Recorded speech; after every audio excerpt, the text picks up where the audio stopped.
بسم اللہ الرحمن الرحیم۔ السلام علیکم ورحمۃ اللہ وبرکاتہ۔ روحانی خدمات کے علم الرمل کورس میں خوش آمدید۔ آج ہم آپ حضرات کو علم رمل کا تعارف بیان کریں گے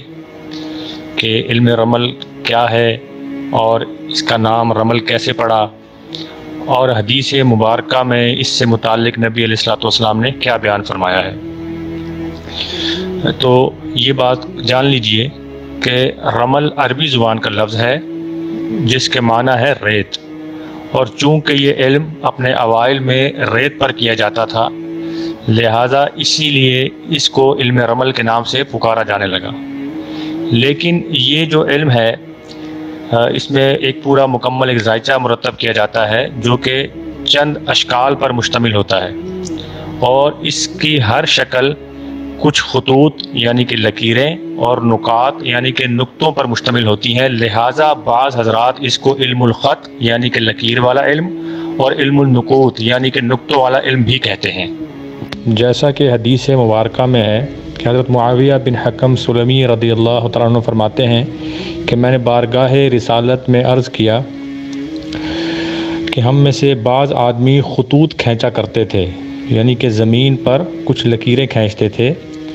تو اس سے متعلق نبی علیہ الصلوۃ والسلام کی کیا رائے ہے؟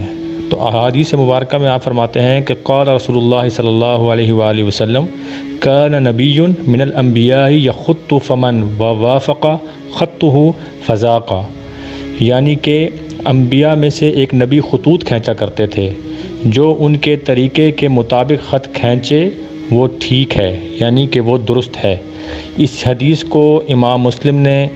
مسلم شریف میں نقل کیا ہے، اور حدیث کا نمبر ہے 5815۔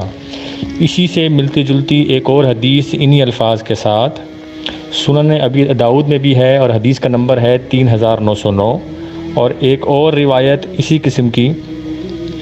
امام احمد بن حنبل رحمۃ اللہ علیہ نے بھی مسند امام احمد میں نقل کی ہے، اور حدیث کا نمبر ہے 23823، جلد نمبر ہے 10۔ اسی طرح تاریخ ابن خلدون میں بھی اس علم کا ذکر آیا ہے، اور علم رمل سے متعلق ابن خلدون نے ایک باب پورا باندھا ہے، اور انہوں نے اس کے اندر اس کے ذائچے کو مرتب کرنا اور اس سے احکامات کو وضع کرنا، اس کی کچھ ترکیب اور کچھ قواعد اس کے اندر سمجھائے ہیں۔ بہرحال اس بات پر تو سب متفق ہیں کہ یہ علم کسی نبی کے اوپر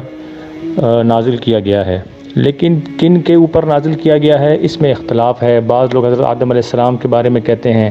بعض لوگ اس کو حضرت ادریس علیہ السلام کے بارے میں کہتے ہیں، بعض حضرت دانیال علیہ السلام کا نام لیتے ہیں۔ ابن خلدون نے بھی حضرت ادریس علیہ السلام ہی کے اوپر کوئی بات کی ہے، اور وہ کہتے ہیں کہ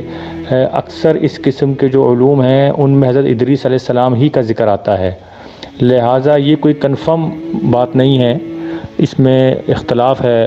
علماء کا، لیکن بہرحال یہ بات طے ہے کہ یہ ایک علم انتہائی معتبر ہے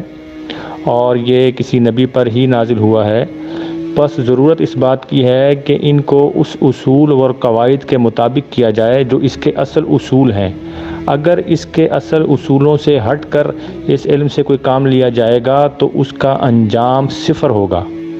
لہٰذا جو شخص یہ چاہتا ہو کہ وہ اپنے حالات کو معلوم کرے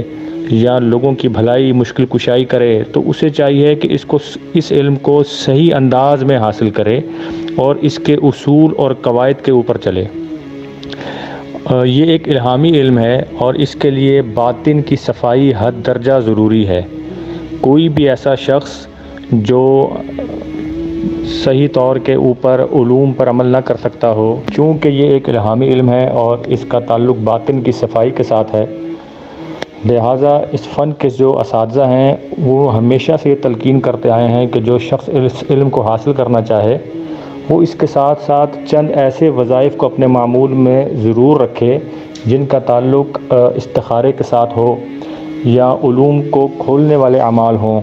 جن سے اس کو فہم و فراست حاصل ہو، جیسے کہ سبحانک لا علم لنا الا ما علمتنا انک انت العلیم الحکیم، اس آیت کا ورد کرے، یا پھر یا علیم یا خبیر ان اسماء کا ورد کرے۔